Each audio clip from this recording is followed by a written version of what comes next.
Stop messing around, stop fooling around, stop delaying, stop procrastinating. Get up, get out, get it done. Everything is possible, nothing is a problem, and anything can be overcome.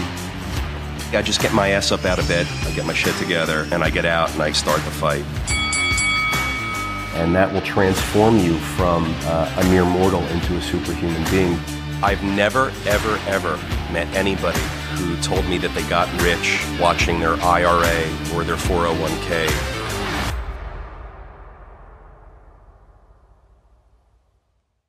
Welcome to the Daily Cash Flow. My name's George Robson. I'm Peter Siegel. Peter, you said to me before, your goal should be to work yourself out of a job. Yeah. What do you really mean by that? Can you unpack that a little bit? Yeah, work yourself out of a job. I mean, for everybody. If you're a business owner, if you're an employee at a company, and even not in your 9 to 5, but in other areas of life, I mean, you want to get good enough at it and set up systems so that you automate the things that you've now become good at. You want to add enough value that happens automatically that you can then move on to other things. And the good stuff that you've been working on for the past 6 months, year, 2 years, 5 years, now is happening by itself. And you can move on and focus on other things. I mean, if you're an employee at a company, I'm not saying you want to work yourself out of a job so that you get fired. I want you to work yourself out of a job so that you grow and expand and move on to new, bigger, better things. That's what I'm saying. So, for me in my business, I show up to work. I want to be great at those things, complete them, tie them up in a bow, move them away, and move on to other new things. So when I say work yourself out of a job, I'm really saying become proficient at setting up the systems and the efficiencies needed so that all that value that you're adding starts to happen by itself, and you can then move on to other things. And if you do that at the company where you work, or if you do that at your own business that you own, you're going to fuel your growth and you're going to fuel your success at your job. And I think it's important for people to strive for that greatness with whatever your job is. If you're in an entry-level job and you're a younger person, if you're at a mid-level job, if you're at a lifelong career, I mean, you want to add so much value so efficiently and so effectively that you can move on to new stuff. Yeah, looking to grow always. And, always. Not being satisfied with the status quo. Always. Yeah. And it's a simple concept, and most of us get so complacent and lazy and stagnant in our jobs. And it's the largest reason why people want to seek a new job or a new career somewhere else, because they're not happy where they are, and they're not happy where they are because it's the same thing day in and day out. There's no growth, there's no movement. Well, I mean, if you can create a situation for yourself by working smartly, by working effectively, and make it so that the things that you have been doing can occur in an automated manner, in an effective manner, in an efficient manner, and you can seek a new position within the same organization. I think a lot of people would then stay put and not move and not seek a new career. I mean, it happens all the time, and wouldn't it be great if we can push ourselves to work ourselves out of the job that we're thinking about leaving anyway and get a new job with the same employer? Yeah, that makes sense. So there's this other concept that you've written about, and I've heard you speak about before. I think it's kind of articulated this way: you want a seat at the table, you got to first recognize that the table exists. Yeah, for sure. What do you mean by that? I actually don't follow exactly. I say that in relation to young people that I come into contact with all the time. You've heard me talk about how I feel that young people are impatient, that they want success and money and fame and fortune now, right away, quick. And, really, I think that young people need to spend their 20s getting the shit kicked out of them so that they can then start to add value and achieve some sort of success in their 30s and 40s and later on. So for young people who want a seat at the table, who are looking for wealth and success, I mean, you got to understand, there's a table there, right? There's a corporation, there's a company, there's an infrastructure, there's other people around. There's stuff going on. You got to be a barnacle on the body of a whale and attach yourself to that whale and sit down at the table, be quiet, watch, learn, and you'll get there one day. Be persistent. We talk about all the things that are necessary for success here on the show, George. So follow those things, be persistent, have drive, determination, self-awareness, know yourself, all those things that we've talked about. But you're not going to come out of school or high school or college and be a young person and waving your magic money wand all over the place and changing the world. I mean, maybe for Mark Zuckerberg, he can do that, and for Bill Gates, he can do that. But it's the real world, and for the rest of us who aren't Zuckerberg and Gates, we got to start somewhere. We got to build. We got to grow. We got to learn, watch, listen. So, show up, provide value, add value in your organization, to your company, to your business. Focus on fundamentals. Focus on foundation and building on the foundation. And you'll have a real seat at the table at some point. But you're not going to show up and demand a seat at the table, and you're not going to realistically expect to have a seat at the table and be taken seriously without those foundations and those fundamentals being there. So there's a table that exists. If you want to sit at it, take a step back, understand what it is and what it takes to get there, and you'll get there. And I would imagine, with Mark Zuckerberg and Bill Gates as examples, that had they not realized the table exists, their lasting power, their staying power wouldn't necessarily be there. I don't know, George. I'm actually saying about Zuckerberg and Gates that they disregarded the table and forged their own path and cut right through it. Yeah. But for the rest of us, mere mortals, we have to breathe air and drink water. Those guys really don't. So, I think a lot of hard work, determination, and learning and growth and listening and self-awareness is part of the recipe of getting to that table that you want to sit at. And just if you're a young person, just take a deep breath and you'll get there. You'll have that seat if you focus on these things that we talk about a lot here and elsewhere. Yeah. Peter, how do you maintain momentum? You feel like you're always going, you're always moving forward. We talked about growth and you're looking to grow. You've even written about, you have this quote, every positive thing you do creates momentum, every negative thing you do creates inertia. Is there anything you do every day or every week that kind of moves you forward, creates that momentum for yourself? That's a good question. I don't have a morning ritual or a secret energy drink or anything like that. You got to stay positive. You have to enjoy what you do. You have to love what you do. As a human species, our biggest weakness is that we're prone to so much failure because we don't keep going. We just stop doing it. And we stop doing the things that will ultimately lead to success because we lose interest. And so I love what I do. I'm really interested in what I do. So I don't lose the interest. So that helps me to keep going.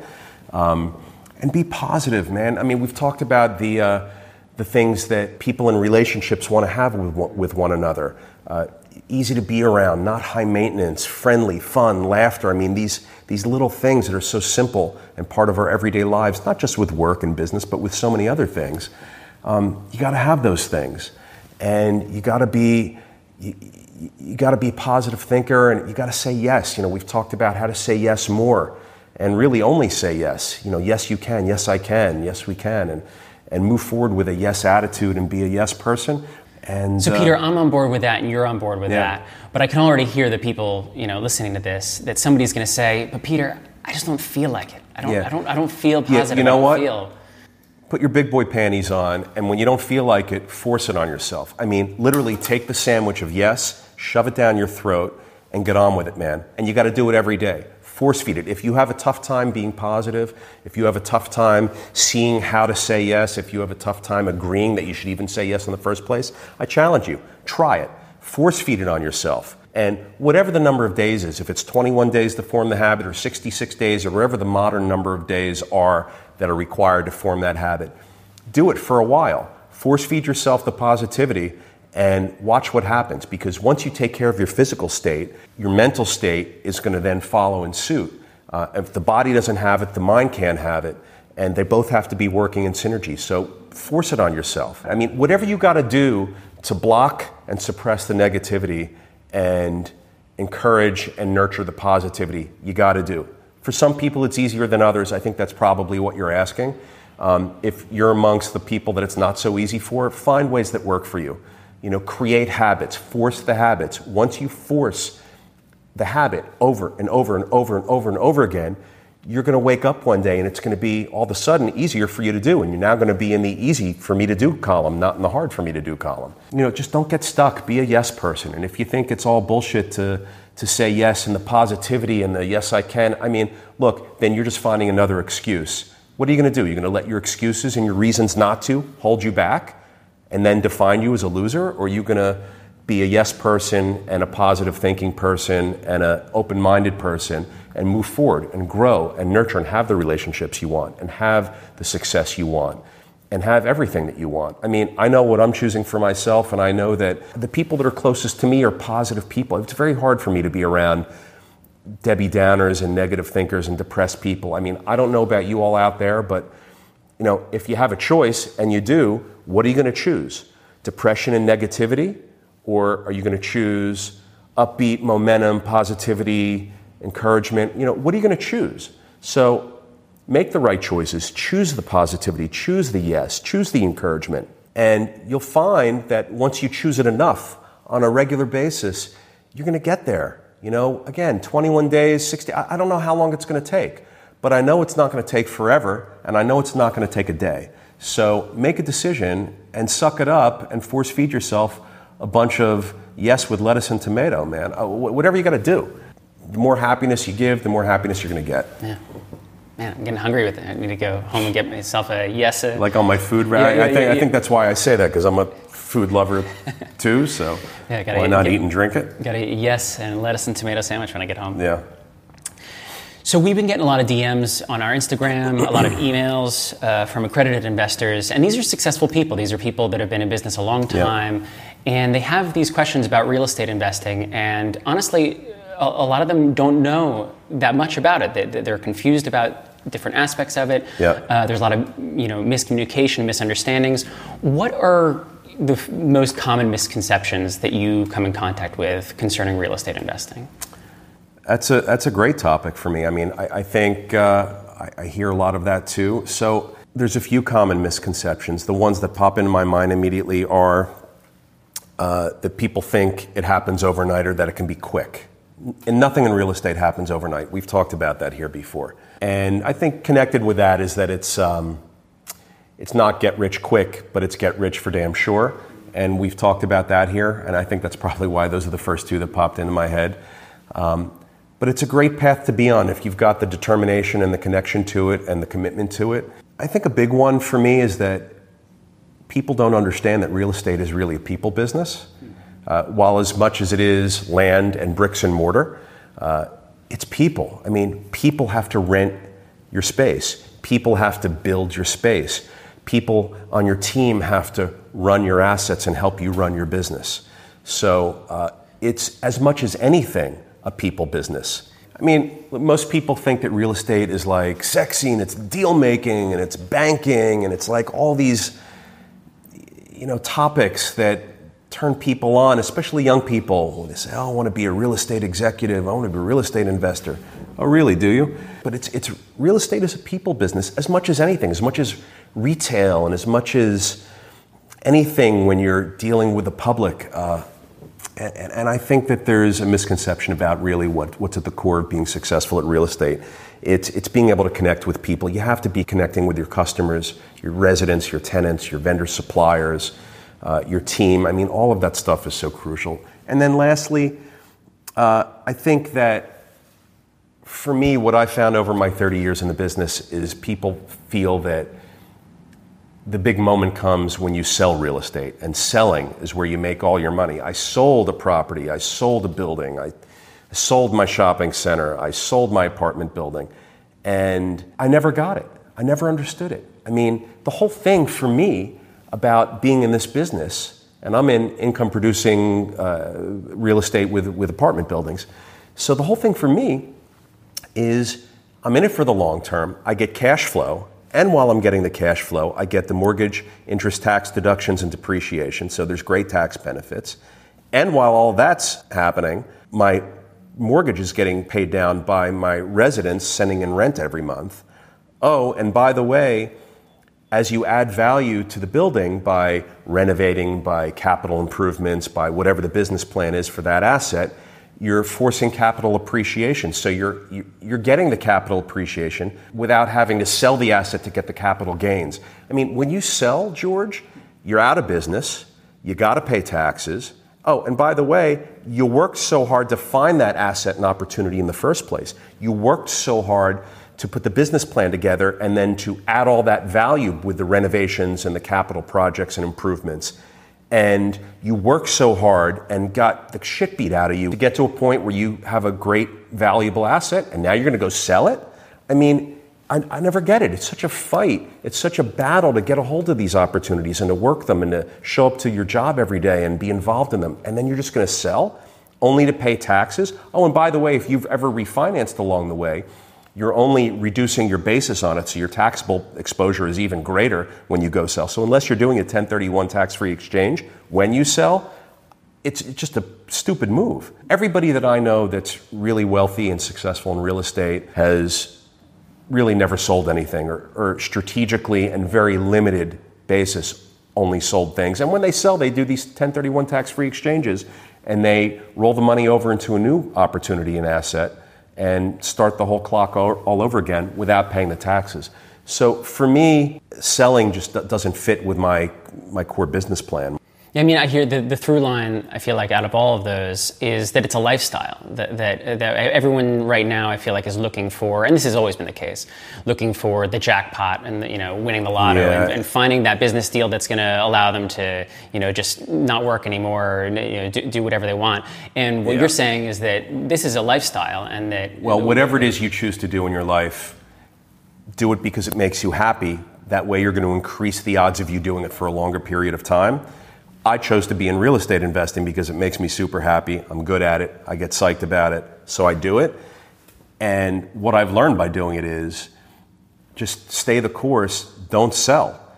There's other ways to monetize your assets, and there's other ways to be successful in real estate other than selling your building or your house or your property that you worked so hard to get and worked so hard to improve along the way. There's a gentleman by the name of David Friedman who was a very close family friend and very close to our family and was really a big part of our life growing up. And David told me once, Peter, when you sell, you're out of business. And I'll never forget it, and that's why I recycle it back to you here now. He was a great guy and a smart guy, one of the smartest guys I've ever met. So I took that with me in my real estate career, and I've never sold anything. So Peter, we're on TikTok. We've been on TikTok for a while. Yeah. What's up, TikTok? If I set the clock for 30 seconds or a minute, okay, what are 1, 2, 3, 4 things that you would tell the young people right now on TikTok? All right, TikTok, you want 4 things to be successful? Number 1, learn how to sell. You can't do shit if you don't know how to sell. Number 2, be confident. The more confident you are, the more you're going to sell. Number 3, get a personal financial statement, manage it, update it, look at your bank accounts every day, and watch your financial situation grow. And number 4, understand supply and demand with everything, with the business that you're in, with the job that you're at, with your friends, with your family, social situations. Supply and demand governs everything. Excellent. I take it. I buy that. Thank you. So Peter, you and I have talked about T-bills, talked about art collection, we talked about stocks. I don't like any of them. Right. Even in our theme song, you mentioned that no one ever got rich watching their 401k or their IRA. They haven't. No one. So how do you feel about mutual funds? Well, I mean, George, mutual funds are just the same thing as stocks. The difference is a mutual fund is professionally managed by a fund manager wearing a suit and tie who's picking the stocks to buy and sell and when the buys and sells occur. For me, we're talking about investment alternatives and what's available to you as an investment alternative. I've chosen only to be in real estate because I find that it works for me and it outperforms all of those other asset classes. So I don't want to have the exposure to stocks. I don't understand them. I mean, I don't want to feel like I'm not in control of these day-to-day swings that happen, and they're so massive, these swings, and they make me nauseous when they occur. I could never have the stomach to have money in the stock market. I mean, these companies state earnings, and then 2 weeks later or 2 quarters later, they restate the earnings, and the stock tanks. You know, these companies also hire these PR firms to be in charge of the messaging out to the fund world and these fund managers and to the retail investor public.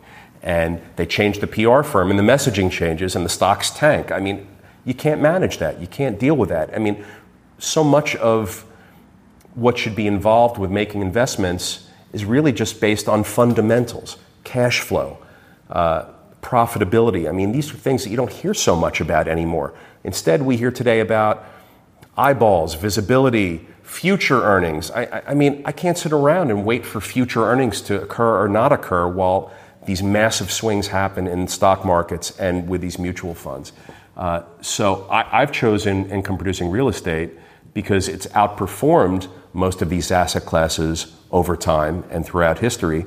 And the problem has been, for most people, they just don't have access to investing in income-producing real estate. So you know that's what we're here talking about, is that we provide access to people to be able to invest in income-producing real estate. But I encourage everybody to include real estate in the discussion of whatever your investment alternatives are. I mean, if you're trying to decide between stocks, cash, T-bills, mutual funds, fixed assets, art, whatever the discussion is, make sure you're including real estate in it, because the world's changed and now you can be involved and have access to income-producing real estate. So make sure that you're including that in your discussion. All right. Want to move on to Zest Quest, Peter? I love it. All right. Hit me with something I haven't heard about. All right. Well, first Zest Quest. Yeah. What book or books have you most gifted or you most recommend? Wow. Well, the one I've most gifted is a book called Many Lives, Many Masters. And I remember, when I was a kid, I wasn't a huge reader at all. And I could count on one hand the amount of books that I read after college and outside of high school and college curriculum. And I remember that Meg Green, one of the smartest people I've ever met, she would always talk to me about business stuff and investing topics.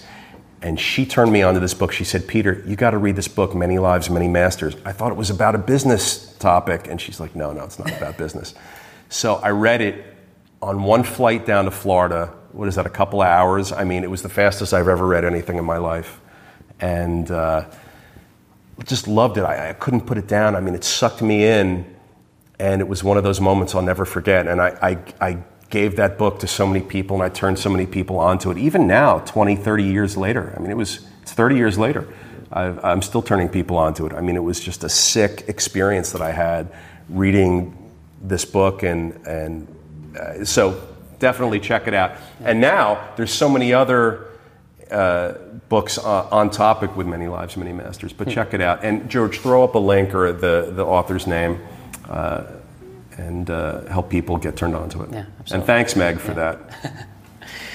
And then final question for today. What's something you used to think was a huge deal that you now realize wasn't a big deal at all? And then maybe what's something that you thought was stupid that you realized maybe you should have given more credence originally? Something I thought was a huge deal that I later learned really wasn't a big deal. I mean, you know what? When you get to be my age, look, I'm 52. There's people older than me. There's people younger than me. So for whatever wisdom I've acquired in my 52 years, I think most things tended not to be a big deal when I look back on them. The things that I think are big deals are health, spirit, family, friends. All that stuff I think it can never be minimized or compromised on. We've talked a little bit about that here recently. And those are the pillars of importance and a great life. And, don't sweat the small stuff. I mean, it's true. And don't sweat the stuff that's not going to matter tomorrow or in a week. I mean, we spend so much time, it seems, worrying about all this bullshit that's so temporary and so fleeting and won't be around in our lives down the road. I mean, if it's not going to be in your life down the road, why do you worry about it so much? So I think I've learned that most things are not worth worrying about so much. I sleep nights. Yeah. as a result of it. Yeah. I don't worry so much. Yeah. Sleep's important. Yeah. All right. Well, thank you so much for taking the time, Peter, and I'll see you next time. Thanks, George. Thanks, everybody.